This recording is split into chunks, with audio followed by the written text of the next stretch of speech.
My work is helping people solve the toughest issues that they face in their organizations, in their businesses, in their communities. And we do that really through a very effective process that enables people to bring diverse interests together as they exist with different divisions within an organization or different divisions or interests within a community, and help them figure out how they can resolve those in a way that gets the egos out of the equation and gets people to focus on the real issues and to get them resolved successfully. That enables people to make huge breakthroughs on things that they thought they were never going to be able to resolve together, or issues that they thought were so intractable that they'd never be able to move forward and make progress. This enables people to achieve the superior outcomes that enable businesses to succeed, communities to grow and be successful together, and people to have a sense of fulfillment and a foundation for developing continued relationships and the successful long-term outcomes that are critical. You have a core methodology for doing this that matches the title of your book. Right. It's how great decisions get made. And it's a process that's proven to be effective for Fortune 500 companies, Wells Fargo, Microsoft, Intel, major organizations of that nature, startup companies, and as well as communities. And that's the power of it. It gives a core approach that you can use in any dimension of your life and activity. So it's not as if there's like one way to be at work and a different way to be at home and another way to be in community. This is really a unifying approach that has great power. So you can practice at work for at home, you can practice at home for what you do in your community, and in that way it has a fundamental strength to it that carries people through and enables them to achieve these major breakthroughs. Kind of an integration of all aspects of yourself as opposed to having to be one person at work and one person at home. Right. It acknowledges the fact that there are important interests that a business has or that a community may have or that people may have at their home. So it doesn't try to mix those different interests as much as it provides an approach that you can use in any of those contexts and use it very, very effectively. Is this a difficult process for people to engage in? Does it take a long period of learning, or is it something that happens within a short period of time? People can do this very effectively in a short period of time. They can do it in an afternoon. In one case, working with a Fortune 500 software company that had billions of dollars at stake on the next generation of software products, they had argued and debated for 3 months about what direction to take. In the course of an afternoon using this process, they were able to get a resolution to that issue and move forward.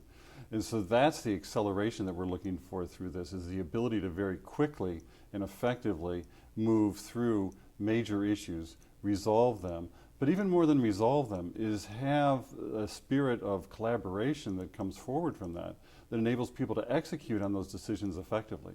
Many organizations come up with a decision, but they've had so much bloodletting in the process of reaching the decision that they no longer have the interest to work together to carry it forward.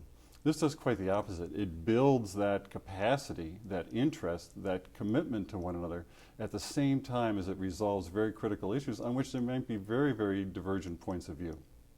Do you have to do some initial conflict resolution before you present your process, or does the process itself embody some conflict resolution? The process engages people right from the start, so they don't have to do a lot of pre-work.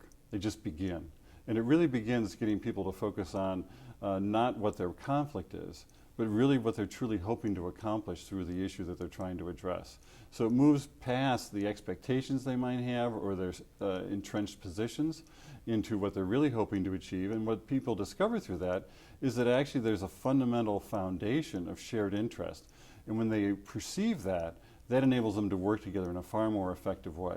It enables them to put their egos in check. It doesn't eliminate their egos, but it rather keeps their egos in balance. So they can look at what are the pros and cons of any particular option in front of them, rather than getting into that advocacy point of view where they're trying to make something happen or they've gotten committed to a position that they're then trying to defend. What would be the key indicators to an organization that they would really need your service? Well, a key indication is that they've got a tough issue that hasn't gotten resolved. And one of the things that we found with this work is that if there's an issue that hasn't gotten resolved, and they're basically smart people in the organization, then that's a key indication that the issue that they're working on, while an important issue, may not really be the underlying issue. That in fact something else is going on, something's at stake that isn't coming out on the table.